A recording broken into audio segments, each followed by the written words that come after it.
Welcome to K-Catalog.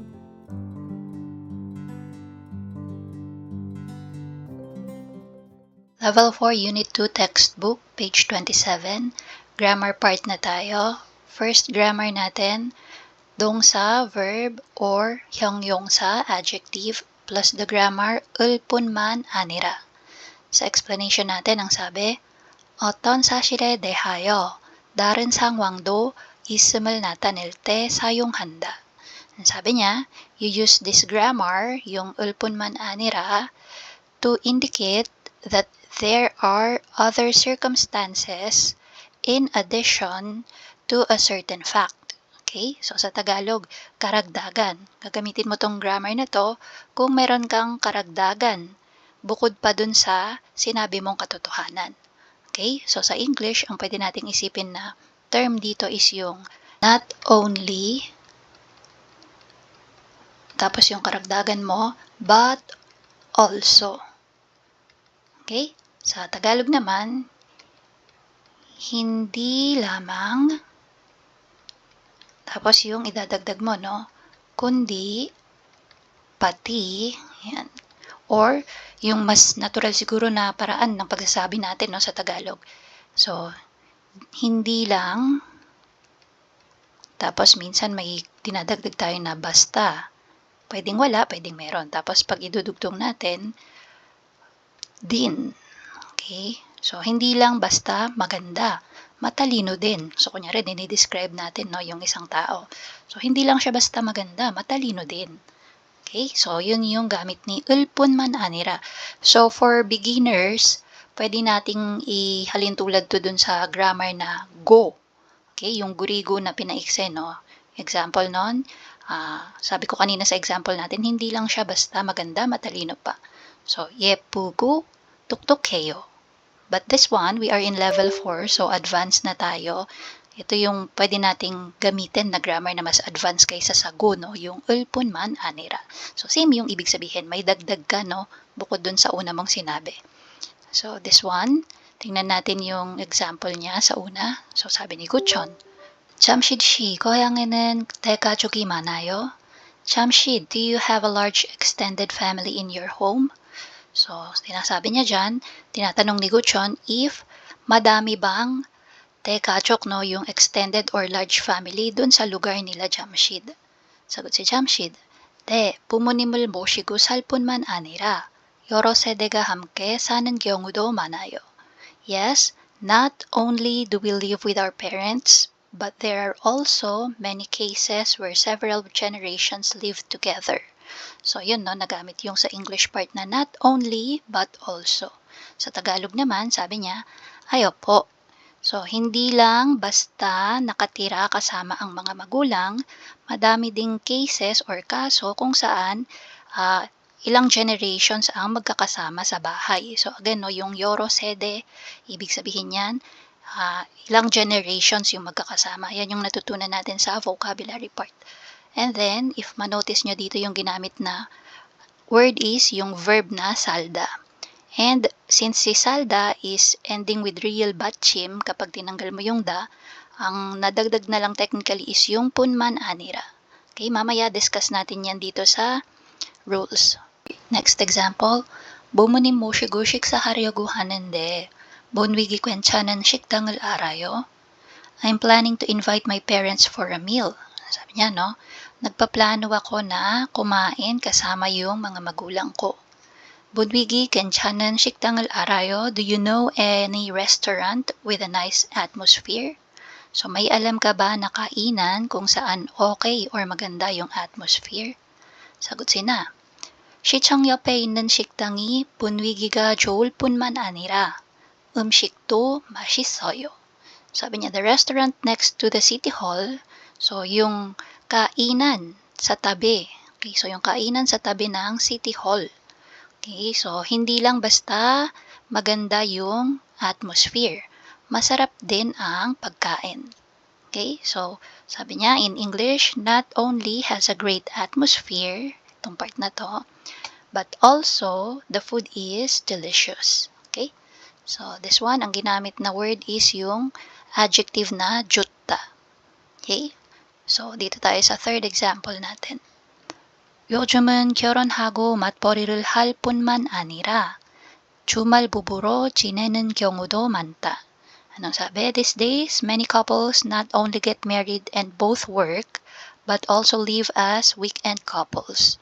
Sa Tagalog naman, sa panahon ngayon, maraming mag-asawa ang hindi lang nagpapakasal. So, dito, no? So, hindi lang basta nagpapakasal at kumikita pareho ng pera. So, yung matbori, parehong nagtatrabaho ang ibig sabihin. Okay? So, may mga cases din kung saan sila ay tinatawag na weekend couple. So, again, Jumal Bubu. So, yung unang fact na sinabi niya is, pagkapakasal, ay parehong nagtatrabaho at kumikita ng pera. And then, in addition to that, hindi lang basta ganun yung cases, may mga cases din daw na tinatawag na weekend couple, yung Jumal Bubu. So, again, na-discuss yung Jumal Bubu sa vocabulary part, no? Yung every weekend lang nagkikita. Okay, so yung jine는 경우. So mga cases kung saan ganun yung nila, lifestyle nila, no, yung way of life nila. Hindi sila yung everyday na magkasama. Okay? So next. So dito naman sa last natin, 경제적으로 힘들 뿐만 아니라 개인 생활을 중시하는 분위기 때문에 결혼하지 않은 사람이 증가하고 있다. So sa English muna ang sabi dyan, no? Not only because people are struggling financially, but also because of the atmosphere of valuing personal life. It increases the number of people who do not marry. Okay? So, sa Tagalog, 경제적으로, ibig sabihin yan financially, no? And then, 힘들다, from the word 힘들다 means nahirapan or struggling. Sabi niya, hindi lang dahil basta nahihirapan financially, kundi yung atmosphere kung saan pinahahalaghan or vinavalue yung personal life.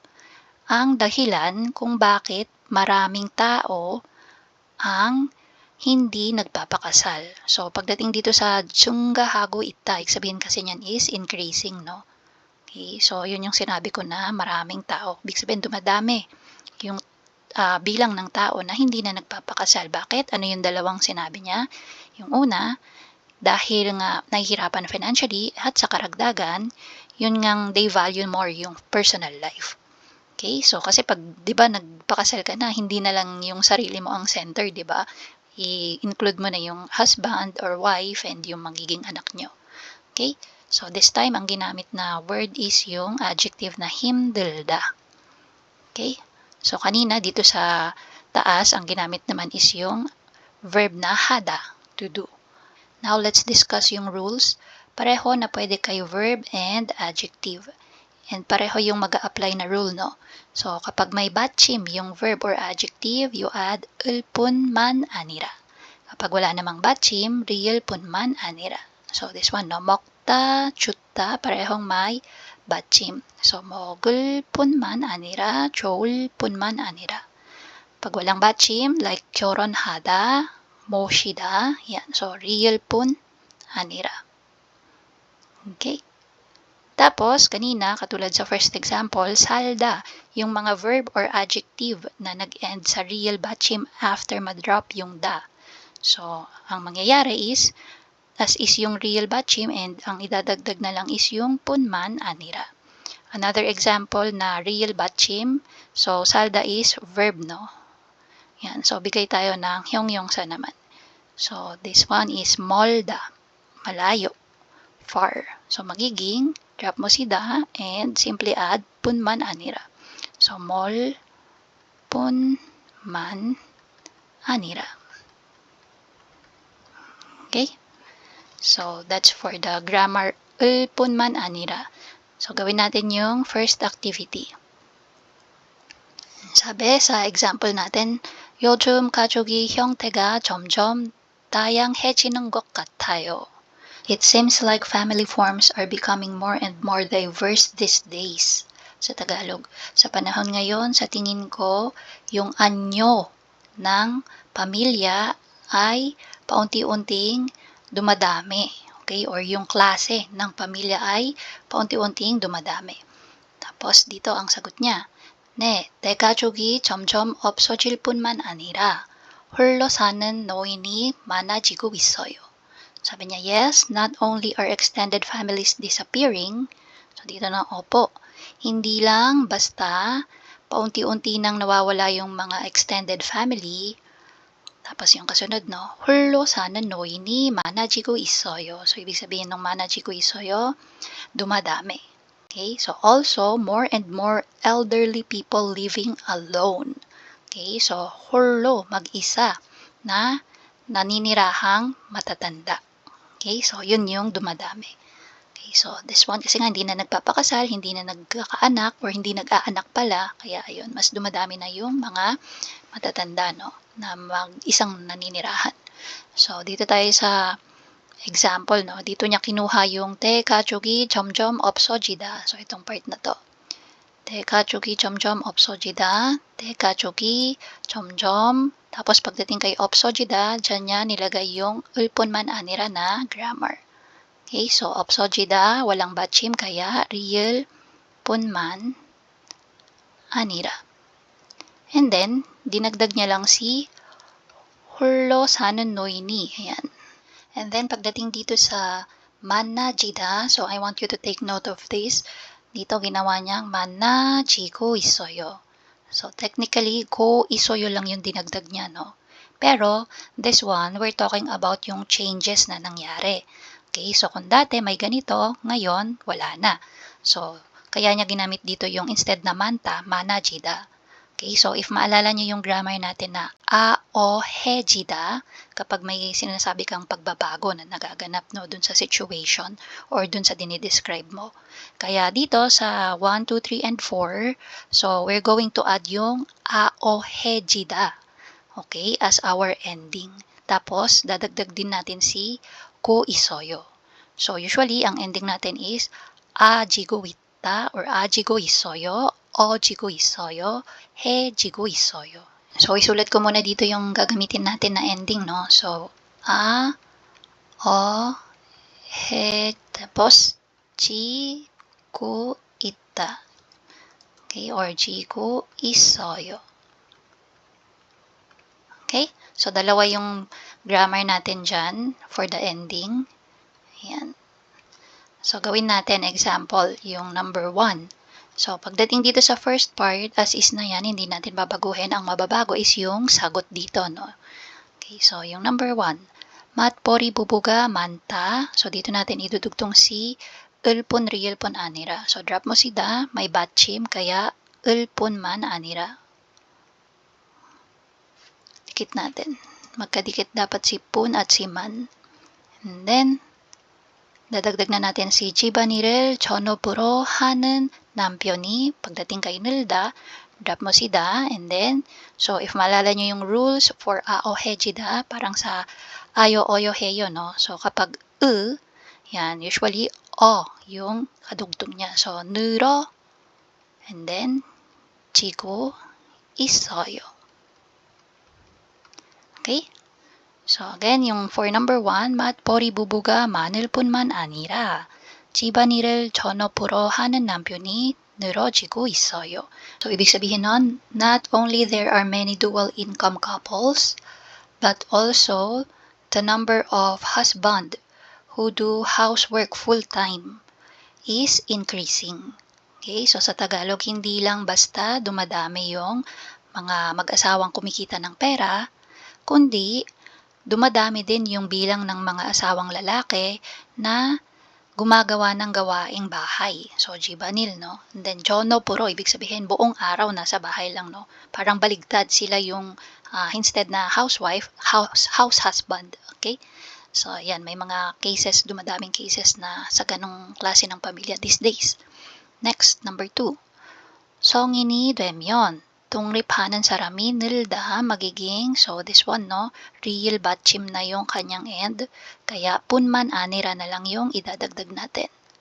So, punman anira, and then, 결혼하지 않은 사람이, so 많다, meron tayong vowel a, so 많아지고 있어요.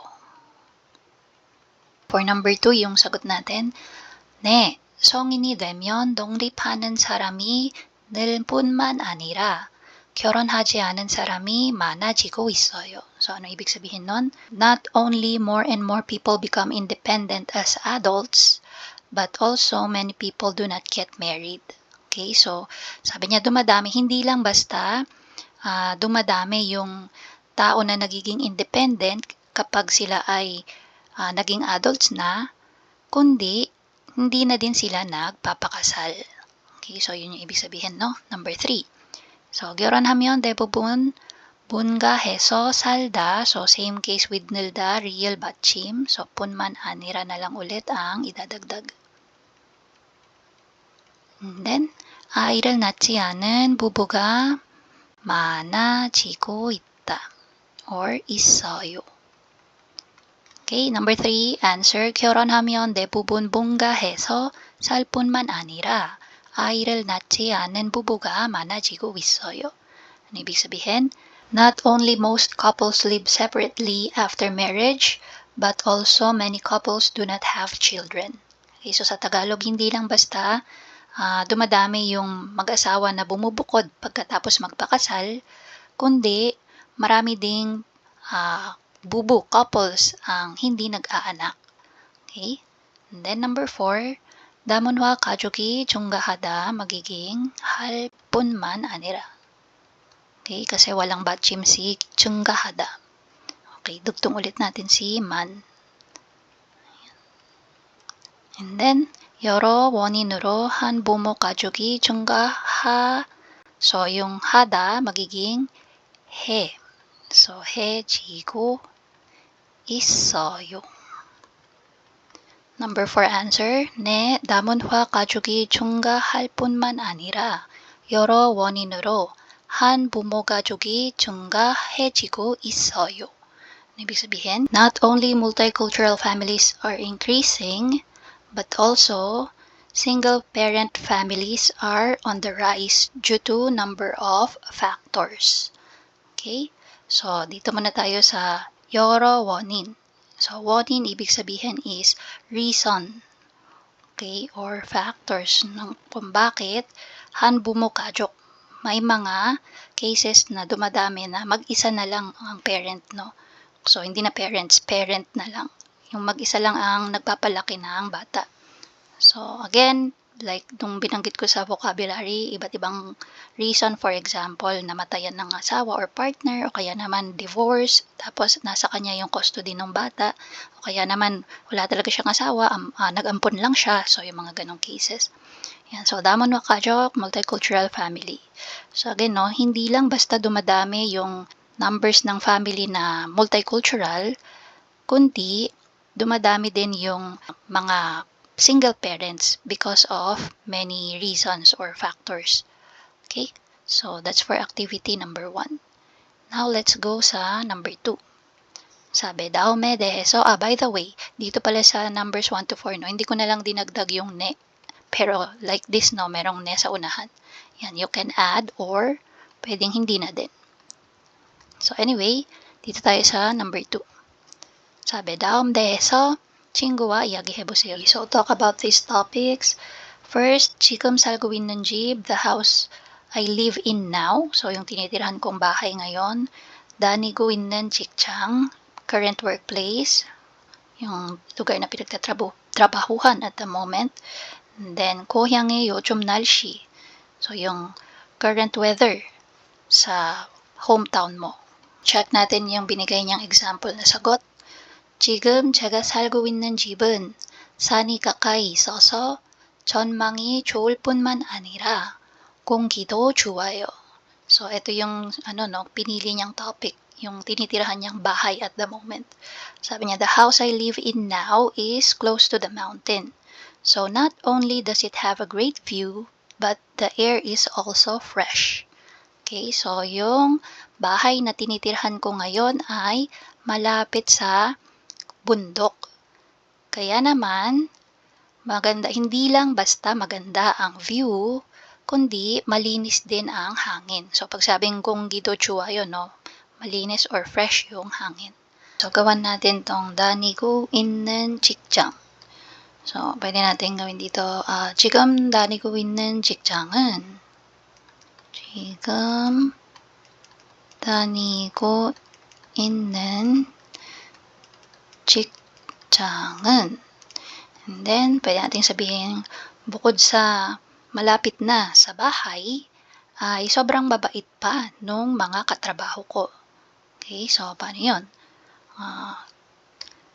집에서, from my house, tapos yung near, no, kakapta. So, so biip 받침, magiging u muna siya, no? Tapos, wala siyang 받침, kaya real pun yung idadagdag natin. So, 가까울 뿐만 아니라.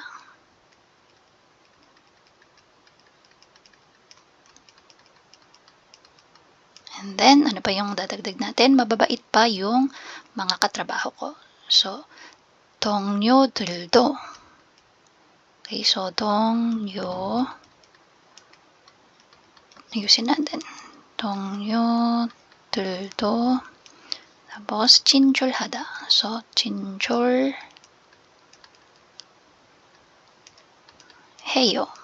Yan. So, we can just end with 해요 na lang. No? So, 지금 다니고 있는 직장은 집에서 가까울 뿐만 아니라 동료들도 친절해요. Again, ibig sabihin yan, my current workplace is not only close to my home, but also the workers or the co-workers are kind.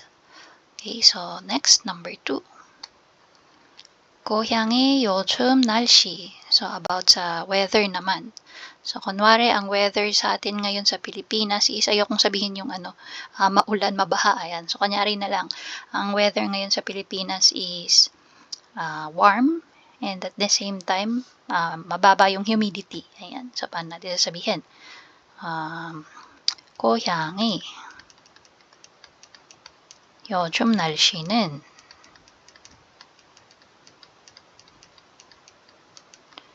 then, pwede kong sabihin, 따뜻하다, yung warm. So, 따뜻하다, magiging 할 뿐만 아니라. Then, yung humidity is 습도. And gusto nating dagdagan ng isa pang do. So, itong do na to is yung grammar na din. Okay? Also. Yan.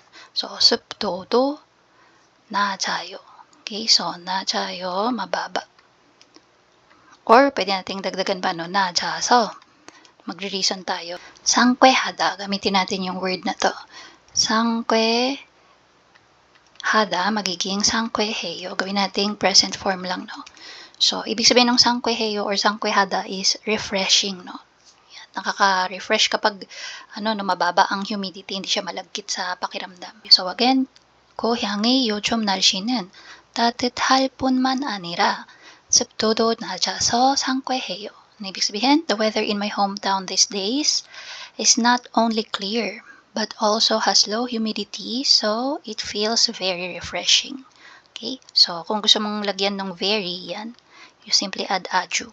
Tapos, dito tayo sa danojang. So, 중시하다, ibig sabihin yan is to give importance or to value. Bigyang importansya or pagpapahalaga. And then, 증가하다, isulat ko pala, no, to value. Yan. And then, 증가하다, increase. Okay, pagtaas. Next, 전업, full-time. 전망, view. Okay? So, yan yung mga ginamit dito, no? Sa pinagawang activity. So, this is grammar number 1 ng Unit 2. So, ulpunman anira. And that's it. If you find this video helpful, please hit the like, share, and subscribe button. So I still hope to see you in the upcoming videos, and again, thanks for watching.